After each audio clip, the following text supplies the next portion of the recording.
Technology has reached the point where video games can be just as cinematic as films, and this has led to some amazing storytelling in gaming. But is it entirely necessary for games to go down this path in order to provide a similar experience as films, or even to be considered art?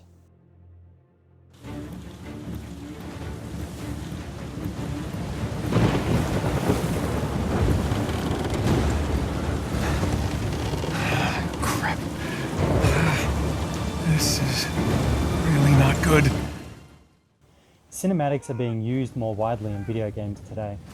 Uncharted, Red Dead Redemption, Metal Gear Solid, and Tomb Raider, all big budget, high grossing video games that borrow from, and sometimes influence or even are adapted to cinema. They utilize cutscenes that sometimes rival cinema in their audacity and excitement, with characters and plots that cross worlds and galaxies, examining religion, ancient worlds, and the Wild West. They are all games that depend on cinematics to tell their story. Then you have games like Portal or the Far Cry franchise, or even Fallout, through which you spend the entirety of the game seeing through the eyes of a protagonist, sometimes silent, sometimes not. But essentially, these are games that push you into the character, putting you in their shoes to experience it as they do.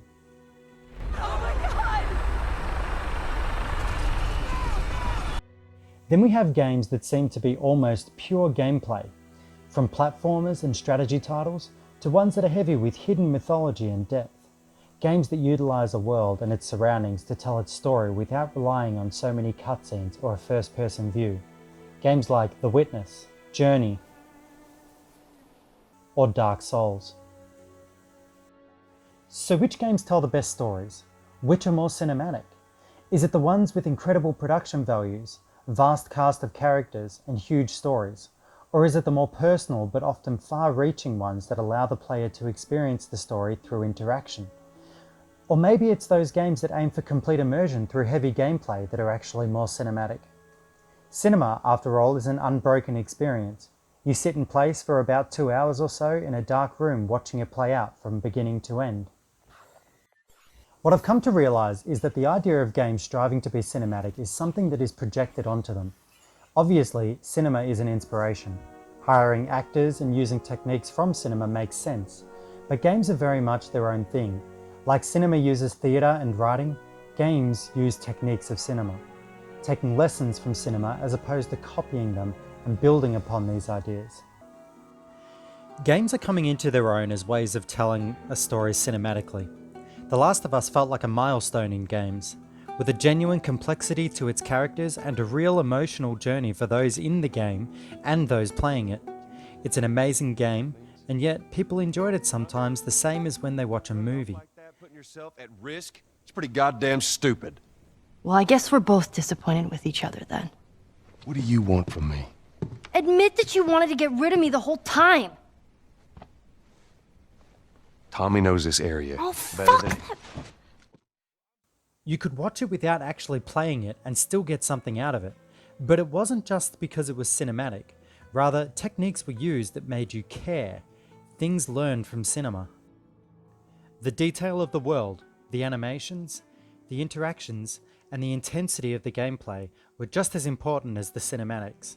You can watch the cinematics cut together like a movie, but you'll miss so much without even realizing it.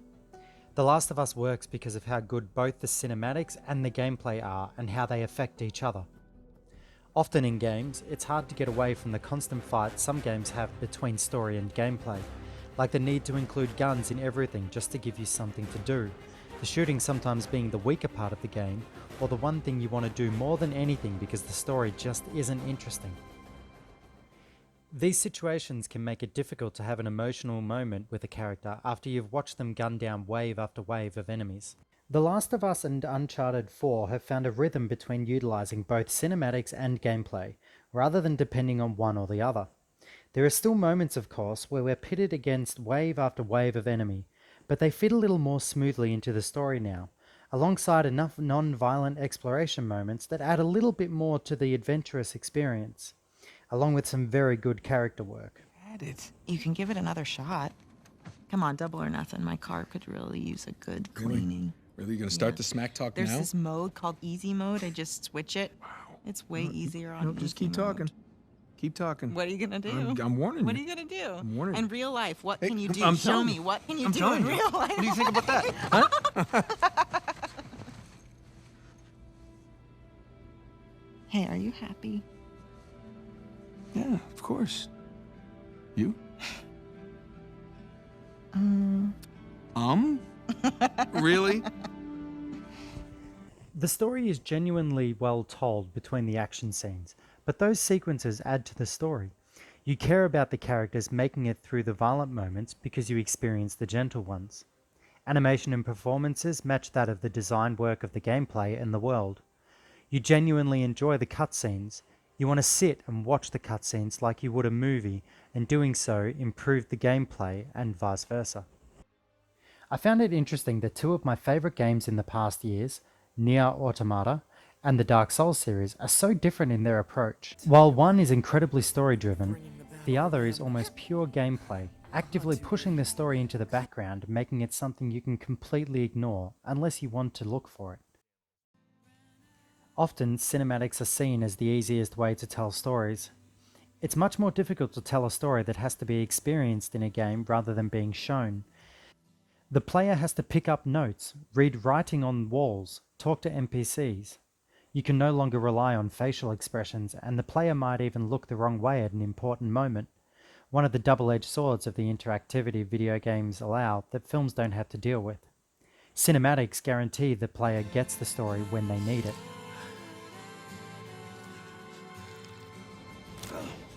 The indie game Gone Home provides a small, intimate experience that unfolds its story gently as you explore the character's family home and history.